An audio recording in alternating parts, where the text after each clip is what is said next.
Hello guys, kumusta po kayong lahat? May tips na naman po tayo. Sana magustuhan ninyo ito.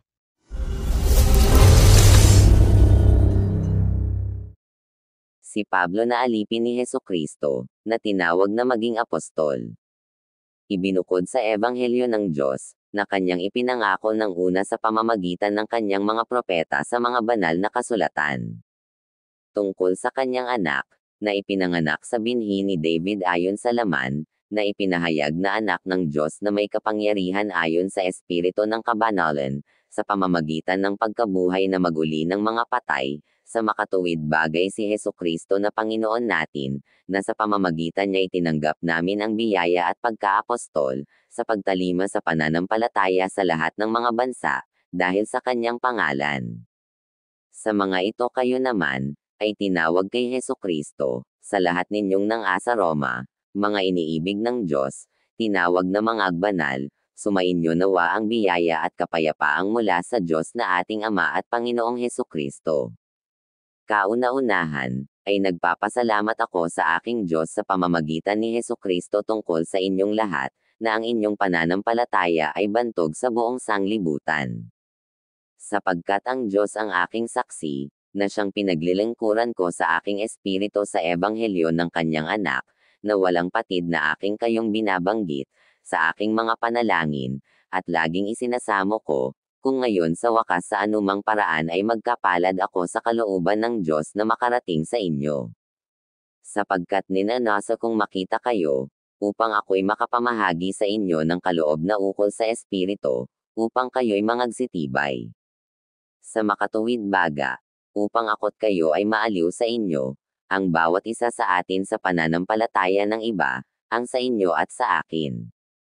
At hindi ko ibig, mga kapatid, na hindi ninyo matalastes na madalas kong inaakalang makarating sa inyo, datapwat hanggang ngayon ako'y nahahadlangan, upang magkaroon naman ako sa inyo ng anumang bunga, na gaya sa mga ibang gentil.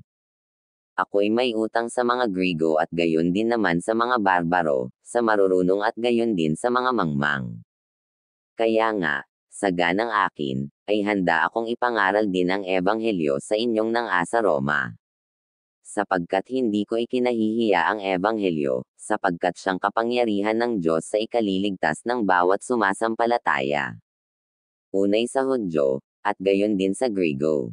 Sapagkat dito ang katwiran ng Diyos ay nahahayag mula sa pananampalataya hanggang sa pananampalataya, gaya ng nasusulat, ngunit ang ganap ay mabubuhay sa pamamagitan ng pananampalataya. Sapagkat ang puot ng Diyos ay nahahayag mula sa langit laban sa lahat na kasamaan at kalikwan ng mga tao, na mga sinasawata ang katotohanan ng kalikwan.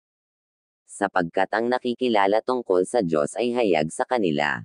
Sapagkat ito'y ipinahayag ng Diyos sa kanila.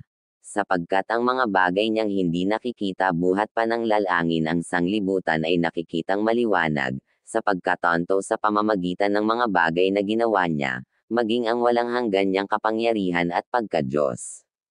Upang sila'y walang madahilan, sapagkat kahit kilala nila ang Diyos, siya'y hindi niluwalhati nilang tulad sa Diyos, ni pinasalamatan. Kundi bagkus ni walang kabuluhan sa kanilang mga pagmamatuwid at ang mangmang nilang puso ay pinapagdilim. Ang mga nangagmamarunong ay naging mga mangmang, at pinalitan nila ang kaluwalhatian ng Diyos na hindi nases ira, ng isang katulad ng larawan ng tao na nases ira, at ng mga ibon, at ng mga hayop na may apat na paa, at ng mga nagsisigapang.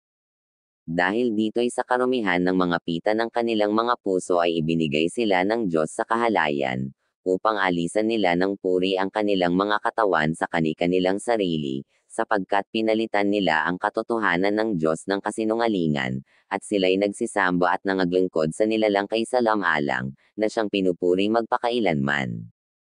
Siya nawa, dahil dito'y ibinigay sila ng Diyos sa mga mahahalay na pita, sapagkat pinalitan ng kanilang mga babae ang katutubong kagamitan niyaong nalalaban sa katutubo, at gayon din naman ang mga lalaki, na nang iwan na ang katutubong kagamitan sa mga babae, ay nangagnangas sa kanilang karumihan ng pita ang isa't isa, na gumagawa ng kahalayan ang mga lalaki sa mga kapwa lalaki, at tumatanggap sa kanilang sarili ng kagantihan ng kanilang pagkakamali.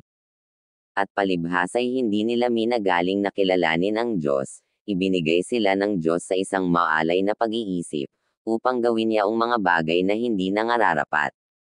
Nangapuspo sila ng buong kalikwan, ng kasamaan, ng kasakiman, ng kahalayan. Puspos ng kapanaghilian, ng pagpatay sa kapwa-tao, ng pagtatalo, ng pagdaraya, ng mga kasamaan.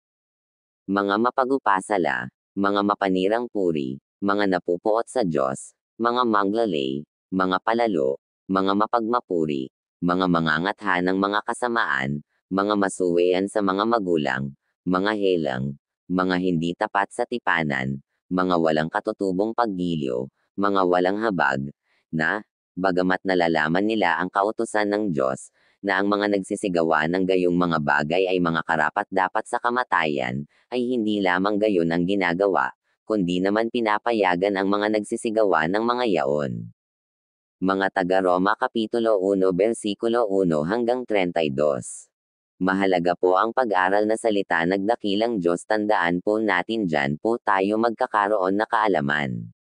Isang malaman na mahal pala tayo nagdakilang Diyos. Dalawang ayaw niya na tayo ay mapahamak. Tatlong matutang sa tamang paraan pagsunod, pagsambo, pagtalikod sa maling gawain ng makamundo. Paglayo sa aral ng kaaway ng kaliwanagan. Upang tayo ay magtagumpay na kasama ang tunay na Diyos na si Jesus Kristo.